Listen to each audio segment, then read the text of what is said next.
Hey everyone, it's Davicap here. I got a chance to play Sombra today, and I wanted to make this video really quickly and give you my thoughts. Just fair warning, the audio might be a little bit sucky. I'm recording it on my camera instead of my conventional setup, so bear with me. Anyways, so first off, let me just get the important part out of the way. Sombra is fun. She's cool. She's interesting. She's got a lot of personality. When you play, she sort of has this kind of like a style, a flair to her abilities, which makes her, kind of interesting to play. She has that typical Blizzard emphasis on really unique, sort of over-the-top, larger-than-life characters, which I really appreciate. Now, as for like her place in the game and mechanics, her mechanics are fun and also cool. They're very unique in terms of just no one else can really do quite what she does. The closest thing we have is the Tracer recall with her teleportation grenade. But still, it's pretty different because this can be used to get to places that Tracer can't get to. It gives her vertical mobility that Tracer really lacks. And really, I would say that Sombra kind of fits within the Tracer Genji Sombra role of the game, of like a high mobility flanker who gets behind enemy lines. And I think that's really how she's meant to be played and how people are going to be playing her typically at a very high level play. It's kind of sneaking behind enemy lines, picking up healers, disrupting them. Not really going to be like a frontline brawler like Soldier or like the tank characters, obviously. So one thing I really noticed while I was playing is just the amount of finesse that she requires to play. She's a very like technically advanced character, similar to Genji, where it's very easy to screw her up. And I feel like this is going to be a character with an extremely, extremely high skill cap. Because just right off the bat with her grenade, you have to make intelligent decisions about where you're going to place the grenade. And that involves like planning for the future, like where you need to teleport to 10 seconds in the future.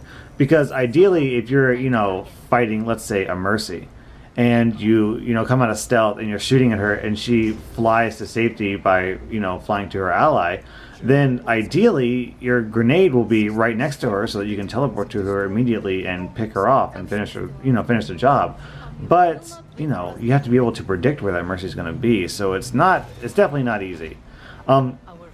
Also, her hacking ability it's sort of complicated because it takes a little while to actually hack someone, so it kind of like creates a dilemma. Are you better spending that time hacking the opponent? Are you better spending that time just shooting someone?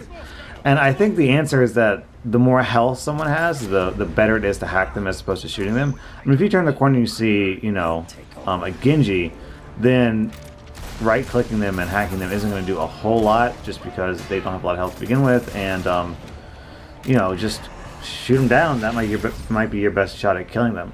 But if you're up against like a Roadhog or a Reinhardt, they've got so much health, they're going to be around for so long, that actually hacking them and taking out their abilities for however many seconds hack lasts would be actually a really good use of your ability. Plus, her damage isn't the highest in the game. I mean, so you're not really going to kill a tank in that amount of time anyways. So I think she's going to be...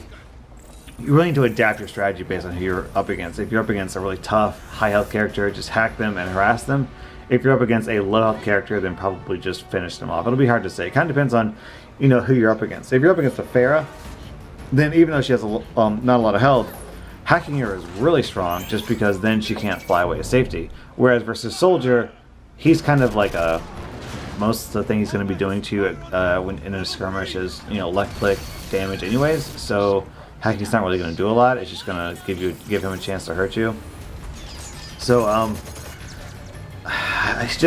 I like this character. I think she's a lot of fun. I just really think that she is going to be tough to learn. I'm really excited to learn her. I think she's going to be fun to play. The main thing is her ult. Her ult is like one of those ults that could do absolutely nothing or be totally game changing. And I think it's one of those ults that really is going to depend on your team to follow through, kind of like Zarya. So she comes into the middle of a group, which is pretty easy to do with invisibility, and then she pops her ult and turns off everyone's abilities.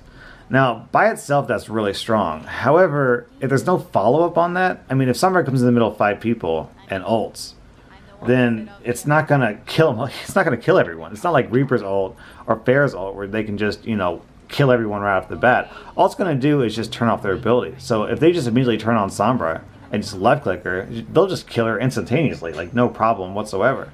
So she's really going to rely on her team to follow up and just, you know, take advantage of everyone's abilities being turned off.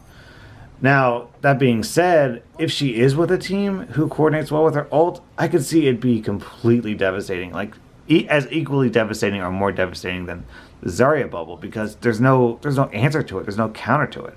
So not only, like, with Zarya's bubble, there are a lot of characters who can get out of it. You know, like, Tracer can recall out of it. You know, other characters can use mobility things to escape it. But with Sombra, if she hits you with that ult, there's nothing you can do about it. Nothing at all. Also, finally, there's a character who can actually counter Zarya to some extent by taking out the bubble, or at least preventing it from happening. Also, the other thing worth noting about this hero, Sombra, is that she's, like, so Overwatch is a game where characters counter other characters, right? I mean, McCree is a good counter to Pharah, Pharah is a good counter to Torbjorn, so on and so forth. Sombra has things she's good at countering. However, I feel like Sombra is exceptionally good at countering certain heroes. Whereas, I mean, if you're playing Pharah and there's a McCree on the enemy team, then, you know, you don't have to switch out. It might be good to switch out, but, you know, you'll probably be fine. But I feel like if you're a Torbjorn or a Reinhardt or Zenyatta or Zarya and you're up against a Sombra, it might be the case that you're kind of required to switch out. Because her abilities that counter these heroes counter them so incredibly well, it's crazy. I mean, hacking Reinhardt turns off his shield. Hitting Zenyatta and Zarya with the bubble, or with her ult, not only turns off all their abilities, but also eliminates their shields. By shields, I mean the blue health bar. So Zarya goes from 400 health to 200 health. Zenyatta goes from 200 health to 50 health. And if a Lucio just ulted, then that gets rid of his entire ult. So the degree to which Sombra counters characters is huge. It's huge. It's like game changing. Like if you ult as Lucio and then immediately Sombra ults, then your ult did nothing. It did nothing. And it's not like let's compare Reaper and Mercy's ult, right? Let's suppose Reaper comes into a group, ults, kills everyone, and then Mercy flies in and reses. Okay, those two ults have basically countered each other. They basically said that nothing happened except that two heroes have used their ults. That's not the case here. If Lucio uses his ult, and then Sombra uses her ult, they don't just cancel each other out. Sombra handedly wins that confrontation. Because not only does she completely remove all the shield from Lucio's ult, she also turns off everyone's ability on top of that, and gets rid of, you know, Zarya's shield, Zenyatta's shield, things like that.